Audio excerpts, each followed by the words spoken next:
യെശയ്യാവ് 57:12 മുതൽ 21 വരെയുള്ള വാക്യങ്ങൾ.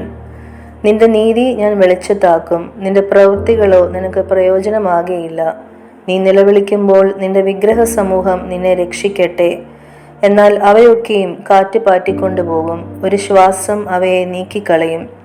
എങ്കിലും എന്നെ ആശ്രയിക്കുന്നവൻ ദേശത്തെ അവകാശമാക്കി എൻ്റെ വിശുദ്ധ പർവ്വതത്തെ കൈവശമാക്കും. നികത്തുവൻ നികത്തുവൻ, വഴിയൊരുക്കുവൻ, എൻ്റെ ജനത്തിൻ്റെ വഴിയിൽ നിന്ന് ഇടർച്ച നീക്കിക്കളയുവൻ എന്നവൻ അരുളിച്ചെയ്യുന്നു. ഉന്നതനും ഉയർന്നിരിക്കുന്നവനും ശാശ്വതവാസിയും പരിശുദ്ധൻ എന്ന് നാമമുള്ളവനുമായവൻ ഇപ്രകാരം അരുളിച്ചെയ്യുന്നു. ഞാൻ ഉന്നതനും പരിശുദ്ധനുമായി വസിക്കുന്നു. താഴ്മയുള്ളവരുടെ മനസ്സിനും മനസ്താപമുള്ളവരുടെ ഹൃദയത്തിനും ചൈതന്യം വരുത്തുവാൻ മനസ്താപവും മനോവിനയമുള്ളവരോടുകൂടെയും വസിക്കുന്നു. ഞാൻ എന്നേക്കും വാദിക്കയില്ല, എല്ലായ്പ്പോഴും കോപിക്കുകയുമില്ല. അല്ലെങ്കിൽ അവരുടെ ആത്മാവും ഞാൻ സൃഷ്ടിച്ചിട്ടുള്ള ദേഹികളും എൻ്റെ മുമ്പിൽ നിന്ന് ക്ഷയിച്ചു പോകുമല്ലോ.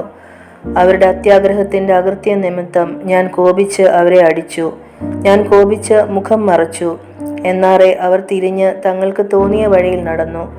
ഞാൻ അവരുടെ വഴികളെ കണ്ടിരിക്കുന്നു. ഞാൻ അവരെ സൗഖ്യമാക്കും. ഞാൻ അവരെ നടത്തി അവർക്ക് ദുഃഖിതന്മാർക്ക് തന്നെ വീണ്ടും ആശ്വാസം വരുത്തും. ഞാൻ അധരങ്ങളുടെ ഫലം സൃഷ്ടിക്കും.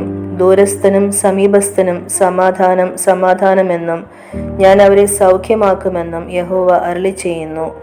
ദുഷ്ടന്മാരോ കലങ്ങിമറിയുന്ന കടൽ പോലെയാകുന്നു, അതിന് അടങ്ങിയിരിപ്പാൻ കഴിയുകയില്ല.